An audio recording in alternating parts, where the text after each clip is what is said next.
Bismillahirrahmanirrahim. Assalamualaikum warahmatullahi wabarakatuh. Alhamdulillahirabbil alamin. Assalatu wassalamu ala asyrafil anbiya'i wal mursalin sayyidina Muhammadin wa ala alihi wa ashabihi ajmain, amma ba'd. Jadi pada kesempatan hari ini kita akan melanjutkan pembelajaran fikih kita dengan materi pernikahan. Namun sebelum untuk ke materi yang lebih lanjut, Ibu ingin meminta maaf karena keadaan kondisi yang kurang efektif. Jadi kita diharuskan untuk melakukan pembelajaran dengan sistem pembelajaran daring. Nah, jadi adik-adik sekalian silahkan simak dengan baik-baik video pembelajaran ini. Jika ada pertanyaan silahkan ditanyakan. Kita akan berdiskusi melalui grup WhatsApp yang telah kita buat. Nah, kita masuk ke dalam materi pernikahan. Pasti adik-adik sekalian sudah tidak asing lagi dengan yang namanya pernikahan, ya kan? Pasti adik-adik sudah sering mendengar bahkan melihat langsung seseorang yang telah melangsungkan pernikahan, baik itu dari saudara maupun teman-teman adik-adik sekalian, ataupun di sini ada adik-adik yang ingin menikah setelah lulus. Nah, pernikahan merupakan syariat dalam ajaran Islam. Bahkan menurut jumhur ulama, pernikahan itu telah ada sejak zaman Nabi Adam alaihissalam, kemudian dilanjutkan oleh manusia setelahnya. Nah, nikah dalam bahasa Arab berasal dari kata an-nikahu yang bermakna al-aqdu atau juga yang bermakna ikatan. Nikah juga dapat bermakna al-wad'u atau hubungan seksual. Nah, nikah ini telah banyak dijelaskan dalam dalil-dalil Al-Quran maupun hadis.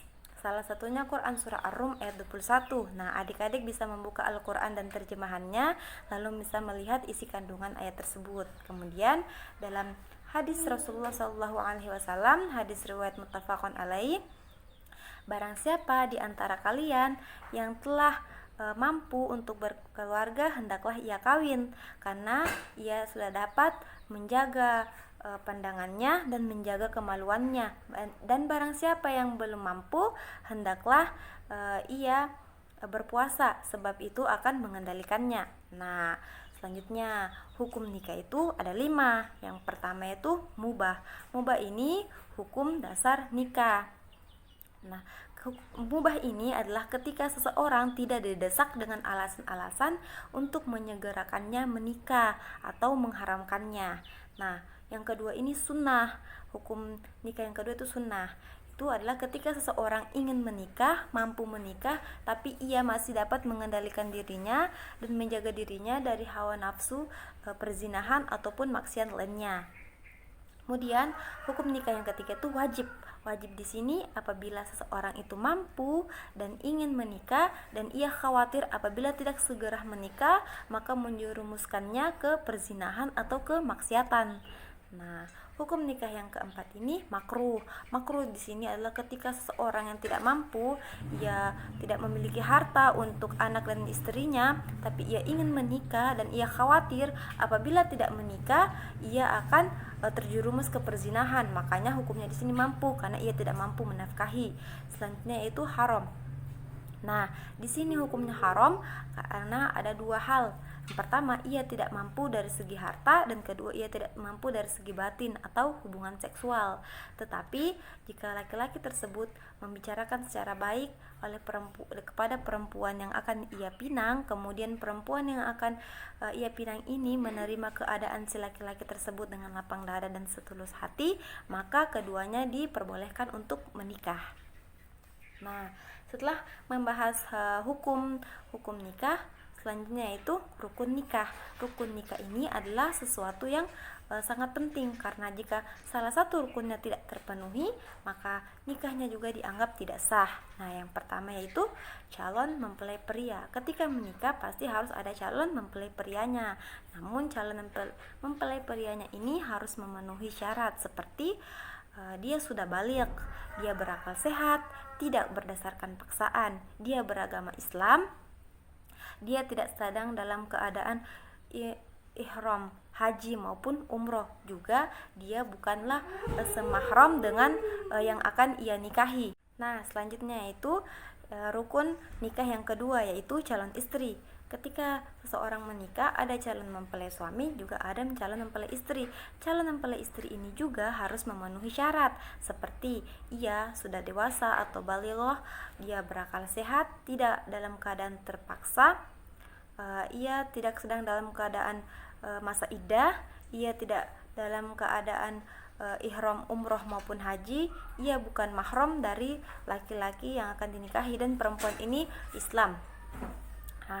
Setelahnya itu rukun nikah yang ketiga itu ada wali. Nah, wali di sini terbagi menjadi dua macam, yaitu wali nasab atau memiliki hubungan pertalian darah, dan juga wali hakim. Nah, wali nasab di sini contohnya seperti bapak, kakek, saudara laki-laki kandung, saudara laki-laki sebapak, saudara laki-laki, anak saudara laki-laki kandung, anak saudara laki-laki sebapak, saudara laki-laki bapak, dan anak dari saudara laki-laki bapak. Kemudian wali hakim. Nah, wewenang wali hakim di Indonesia ini dari presiden. Wewenang wali hakim ini dipegang oleh presiden. Kemudian wewenang ini dilimpahkan kepada pembantu presiden, yaitu Menteri Agama. Kemudian wewenang yang dipegang Menteri Agama ini sebagai wali hakim dilimpahkan lagi kepada kantor kepala urusan agama Islam yang di berbagai kecamatan.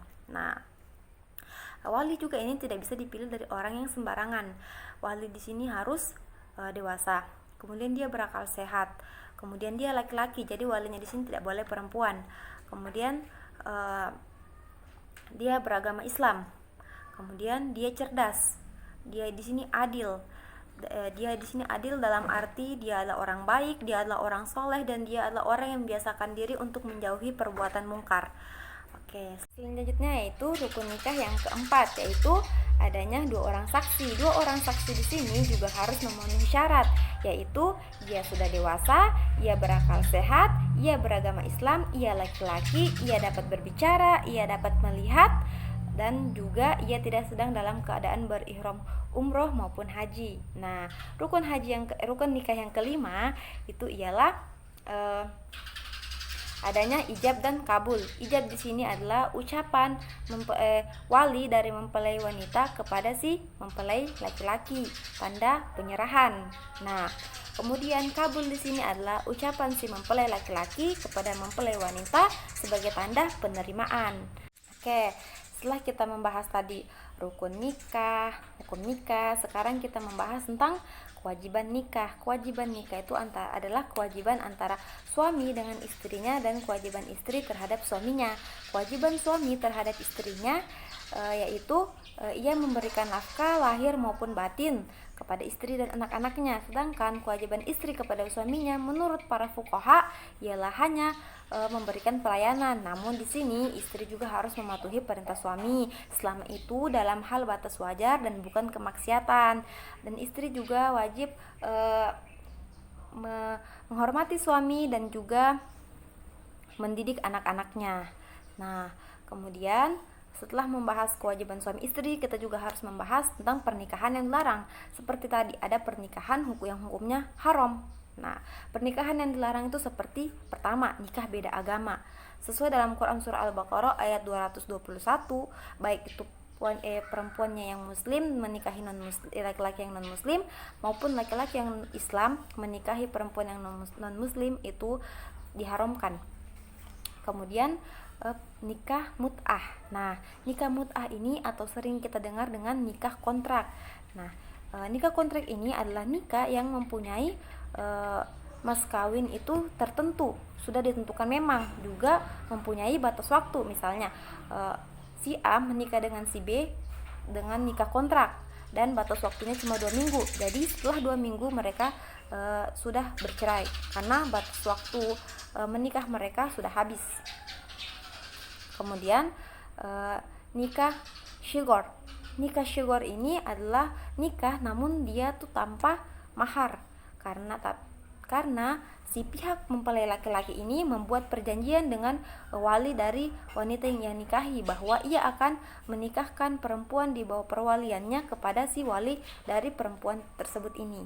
Nah, selanjutnya itu nikah tahlil. Ini adalah pernikahan yang sangat keji, yang sangat dibenci oleh Allah Subhanahu wa taala. Misalnya seperti ini. Nikah tahlil itu adalah ketika suami menceraikan istrinya, mentalak 3 istrinya, tapi kemudian ia masih mencintai istrinya dan ingin istrinya kembali kepadanya. Kemudian ia menyuruh seorang laki-laki untuk menikahi istrinya, kemudian menggauli istrinya dan menceraikannya agar ia bisa nikahi kembali. Nah, selanjutnya itu pernikahan saat sedang ihram. Dari hadis riwayat Muslim, orang yang sedang berihram tidak boleh menikah, tidak boleh dinikahkan, dan tidak boleh meminang. Nah, selanjutnya itu menikahi perempuan yang sudah bersuami. Meskipun laki-laki dibolehkan untuk poligami, tapi perempuan sangat dilarang untuk melakukan poliandri atau bersuami lebih dari satu. Selanjutnya itu menikahi lebih dari 4 perempuan. Nah, laki-laki diperbolehkan poligami asal dia bisa berlaku adil dengan seadil-adilnya, maksimal dengan 4 perempuan. Jadi ia tidak boleh menikahi lagi untuk mendapatkan istri kelima, 6, 7, 8 dan seterusnya. Atasnya hanya maksimal 4. Pernikahan yang dilarang selanjutnya itu nikah paksa. Baik itu yang dipaksa pihak laki-laki ataupun pihak perempuan ataupun pihak keduanya, itu pernikahan yang dilarang atau diharamkan. Meskipun yang memaksa itu memiliki hak untuk pemaksanya, itu adalah pernikahan yang diharamkan, karena 2 insan yang bersatu karena keterpaksaan akan berpengaruh bagi psikologi hubungan suami istri tersebut, dan juga nanti berpengaruh kepada rumah tangga mereka. Jadi tadi sudah dijelaskan tentang pengertian nikah, dasar hukum nikah, rukun nikah, juga kewajiban suami istri, pernikahan yang dilarang. Nah, jadi materi kita cukup sampai di sini. Bila adik-adik sekalian masih kurang paham atau ada yang ingin tanyakan, silakan mengirim pertanyaan di grup WhatsApp kita. Kita akan berdiskusi untuk menjawab pertanyaan yang adik-adik berikan. Selanjutnya sekian sampai di sini. Billahi taufik wal hidayah. Wassalamualaikum warahmatullahi wabarakatuh.